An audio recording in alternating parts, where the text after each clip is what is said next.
Good morning বন্ধুরা, তোমাদের সবাইকে কেমন আছো তোমরা সবাই জানিও। সাধন সাথী চ্যানেলে তোমাদেরকে অনেক স্বাগত। সকালবেলায় উঠে টুকটাক কাজ সেরেই আমি ব্রাশ করছি। রাস্তার ধারে দাঁড়িয়ে আমি ব্রাশ করি, মানে এটা আমার অভ্যেস হয়ে গেছে, তো সেই জন্য ব্লগটা স্টার্ট করলাম বলে তোমরা দেখতে পাচ্ছ। তো ভিডিওর প্রথম দিকেই এটা ক্লিয়ার করে দেবো যে গতকাল ভিডিও কেন আসেনি। আমি জানি আজকের এই ভিডিওতে অনেকে জানতে চাইবে যে দিদি গতকাল কেন ভিডিও দিলে না। গত পরশু দিনের ভিডিওতে তোমরা দেখেছো যে শেষের দিকের ভিডিওতে তোমাদের দাদার শরীরটা সেরকম ছিল না, অসুস্থ হয়েছিল, তো সেই কারণে ওর অসুস্থতা গতকালকে খুব বেড়ে যায়। আর সারাটা দিন ওর সাথেই ছিলাম, সেবা শুশ্রূষা করা, তার মধ্যে সংসারের অল্প কিছু কাজ করেছি। মন মেজাজ একদম ভালো ছিল না, যার জন্য আমি ব্লগ করিনি।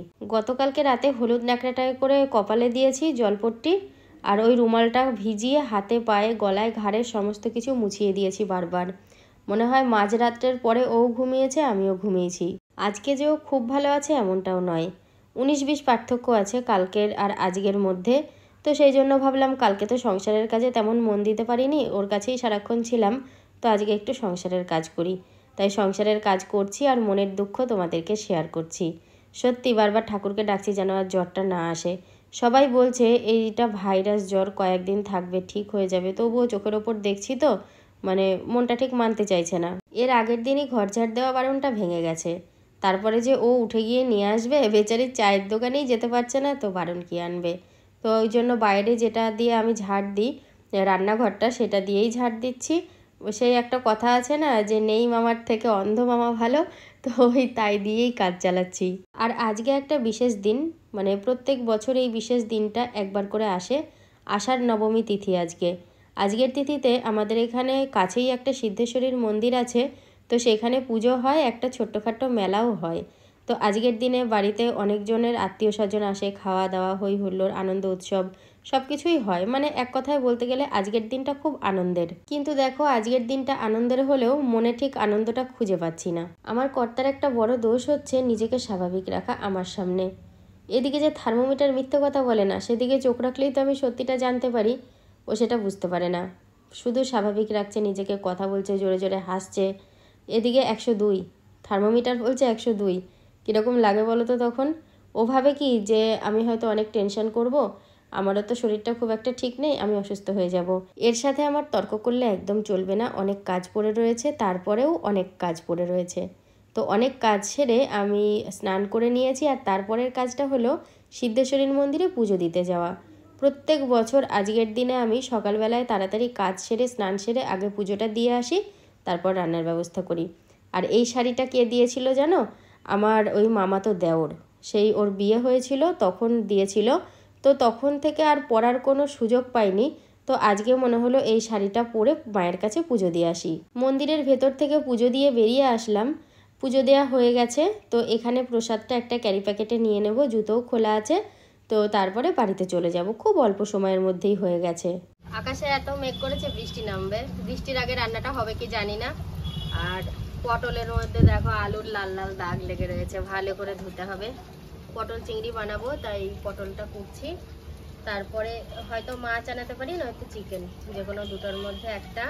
সত্যি কথা বলতে আমার হাতে কোনো কাজ উঠছে না, মনে হচ্ছে না কিছু রান্না করি, কিছু খাই, না করলে নয়, তাই করছি।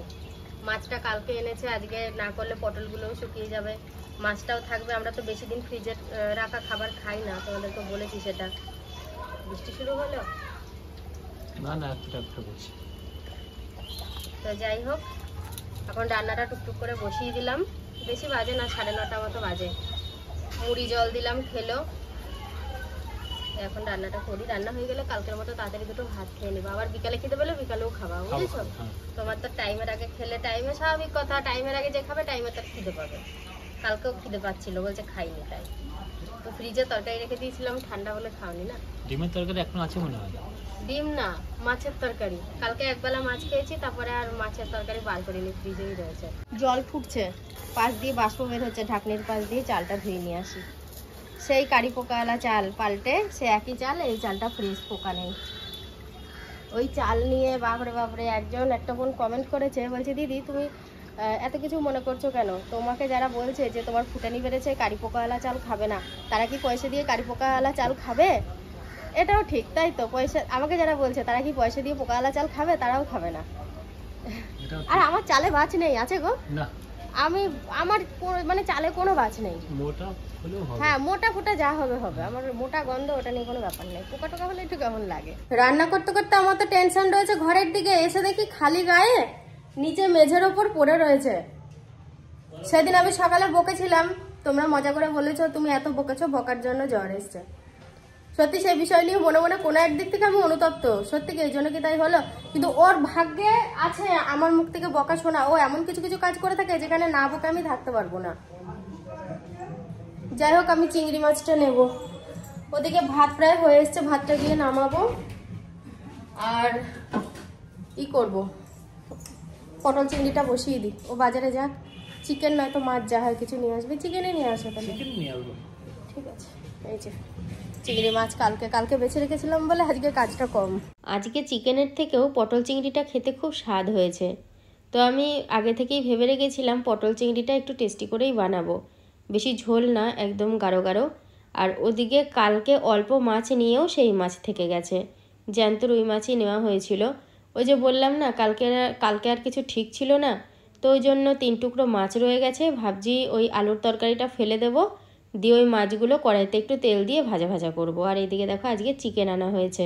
পটল চিংড়ি পুরো তৈরি হয়ে গেছে, একদম গাঢ় গাঢ় লাল লাল, দেখেই খুব ভালো লাগছে। আর খেতেও খুব ভালো হয়েছিল। আমি যদি অনুষ্ঠান বাড়ি যাই, পটল চিংড়ি কিংবা এঁচোড় চিংড়ি, ফুলকপি ঠিক অতটা না, ওই এঁচোড় আর পটল এটাই আমার বেশি ভালো লাগে। তা বলে কি ফুলকপি খাই না? খাই, মানে এঁচোড় পটলের মতো আমি অতটা ভালো খাই না। এই তরকারিগুলো একটু বেশি করে দিলে ভাল লাগে খেতে। পুজো দিয়ে এসে প্রসাদ মুখে দিয়েছি, চেঞ্জ করেছি। তারপরে আমার কর্তাকে মুড়ি দিয়েছি, ওষুধ দিয়েছি। মাকে মুড়ি দিতে গেলাম, মা খেলো না, বললো পরে খাবো। মাকে কটা ভাত দিয়ে দেবো। আর আজকে তাড়াতাড়ি রান্নাটা বসিয়ে দিয়েছি এই কারণেই যে ওবেলায় ডাক্তার দেখাতে নিয়ে যাব বলে। পটলটা হয়ে গেল, আমি পাশের ওভেনে রেখে দিলাম। এরপর আমি চিকেনটা বানাবো আর লাস্টে মাছটা ভেজে নেব। কীরকম দেখো দিচ্ছি আর পড়ে যাচ্ছে, মানে ঠিকঠাকভাবে ব্যালেন্সটা রাখতে পারছে না। আবারও পড়ে যাবে, ওই দেখো আবারও পড়ে গেল। ওটা দিয়ে আর হবে না গো, একটা থালা ঢাকা দিতে হবে মনে হচ্ছে। ওই জন্য একটা থালা আমি নেতা দিয়ে ভালো করে মুছে তারপর আমি তরকারিটা ঢাকা দিয়ে রাখবো। আর এখনই আমি গরম তরকারি না কোনো আবদ্ধ জায়গায় রাখতে চাই না, তাহলে নষ্ট না হলেও একটা কেমন লাগে যেন। বাষ্পটা বেরিয়ে যাক, তারপরে রাখা হবে। তারপরে তো দুপুরের খাওয়া হয়ে গেলে ফ্রিজে রাখা হবে। তো আমি চিকেন কষা করব, তো সেই জন্য পেঁয়াজটা ভেজে নিয়েছি আর মশলাটাও দিয়ে দিয়েছি। এরপর আমি চিকেনগুলো দিয়ে দেব। রান্না তো প্রায় কমপ্লিট করে ফেলেছি। এখানে পটলের তরকারিটা রয়েছে, চিকেন হয়ে গেছে, আর এখানে ওই 3 টুকরো যে মাছ ছিল ওইটা ভেজে নিচ্ছি। গতকালকে জ্যান্ত রুই মাছ এনেছিল, ওই বাটা মাছটা কেন দিয়েছে জানো? ওই ওজনে একটু কম হচ্ছিল বলে বাটা মাছটা ধরে দিয়ে দিয়েছে। দাঁড়াও বাপু, এবার তোমাদেরকে চিকেন কষা দেখাই। পুরো একদম শুকনো শুকনো হয়েছে চিকেন কষাটা। রান্না কমপ্লিট করলাম, ভাত তরকারি সমস্তটা ঘরে তুললাম। তারপরে মা অল্প করে ভাত খেলো, মানে সকাল দুপুরের মাঝামাঝি তো সেই কারণেই। আর বাবার খাওয়া হয়ে গেছে। আমার কর্তা তো সকালে মুড়ি খেয়েছে, আমি সকাল থেকে নীল কিচ্ছু খাইনি, শুধু প্রসাদ খেয়েছি। তো ওকে বলবো এখন আজকে স্নান করো না, ভিজে গামছা দিয়ে গা হাত পা মোছো আর মাথায় ভালো করে জল দাও, তাই না? কালকে এটাও করেছিল, আবার সেই মোটরে জল দিয়ে ঠান্ডা জল দিয়ে স্নান করেছে হড়হড়িয়ে। কিছু কি হচ্ছে? দাও পাউডারটা আমি রেখে দিই। না না ইস, তা বলে এরকম গালে অদ্ভুত ভাবে কেউ মাখে? দ্বারা ভালো করে মাখিয়ে দিই। এরকম সারা গালে মাখতে নেই, দে সারা মুখে মাখিয়ে দিই। সারা মুখে মেখেছে। বৃষ্টিতে আমরা ভিজছি, তাই তো পুচু? সবাই যদি জানতে পারে তোকে বাদ দিয়ে আমাকে মারবে, তো বলবে বৃষ্টিতে ভিজছে দুজন, এদেরকে মারবো। মেলায় যাবো, রেডি হয়েছি, তুমি নিয়ে যাবে? কবার যাওয়া হয়েছে মেলায় সকাল থেকে? একবার। নামটা বলে দাও সবাইকে। শ্রেয়সী। যেতে আসতে আমাকে শুধু বলে যে তোমার ভিডিও আমি দেখি, আজকে বলছি কি আজকে তোমার ভিডিওতে আমি আসবো। বললাম বেশ, তাই এসো। এখানে আমার মামার বাড়ি, অনেক রিলেটিভ এসছে, আত্মীয় স্বজন, মেলা উপলক্ষে, তো সবাই এসছে, সবার সাথে ও এসছে। এই বেলায় আমার মনটা অনেকটা ভালো আছে, কারণ ওই 12টা নাগাদ তখন থেকে ওর গা একটুও গরম হয়নি। দুপুরের পর অনেকটা টাইম ঘুমিয়েছে, তখন মেলায় যাব, একটু রেডি হয়ে নিয়েছি। আর ও ঘুম থেকে উঠতো না, ওকে ডাকলাম, আমি বললাম চলো, এই তো এখান থেকে এইখানে স্কুটি করে নিয়ে যাবে। তো বাড়ির কেউ যাবে না, সেই জন্যই আমি ওর সাথে যাচ্ছি। আমি একবার আমার ননদকে জিজ্ঞাসা করলাম যে চলো, বললো আমি যাব না, ভালো লাগছে না। তো ওই জন্য ভাবলাম আর আমি যাই, তো ও আসুক, ও আসলে তারপরে বেরোবো। আর বাইরে প্রায় সন্ধ্যা এখনো হয়নি, একটু বাদ আছে। যেই কথা সেই কাজ, 1 কেজি 200 গ্রাম জিলিপি নিয়ে চলে এসেছি ঘরে। তো অনেক জিলিপি, বাড়ির সবার হবে, মানে কাউরির 1টা 2টো 3টে করে হবে না, যে যেরকম পারবে সে সেরকম খাবে। আর এত জিলিপি এনেছি না, সবাই খাওয়ার পরেও ছিল। জিলিপি তো সবাই মচমচে পছন্দ করে, আর আমার ভালো লাগে একটু নরম হয়ে গেলে। একটু নরম লুচি, রুটি, জিলিপি এগুলো আমার ভালো লাগে খেতে।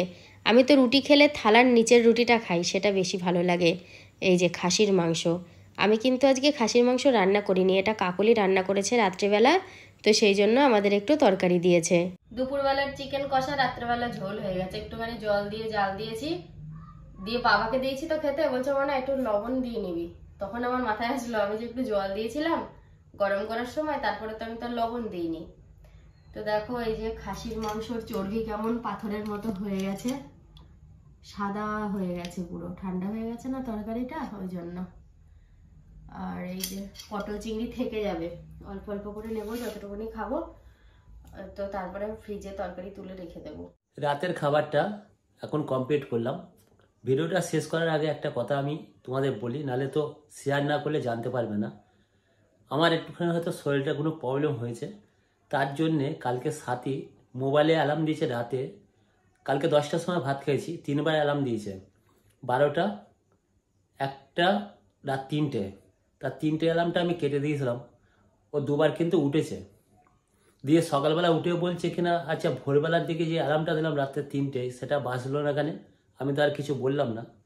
তার কি বন্ধুরা, আজকের মতন ভিডিওটা এখানেই শেষ করছি। সবাই ভালো থেকো, সুস্থ থেকো, দেখা হবে নতুন একটা ভিডিওর সাথে। Tata, good night.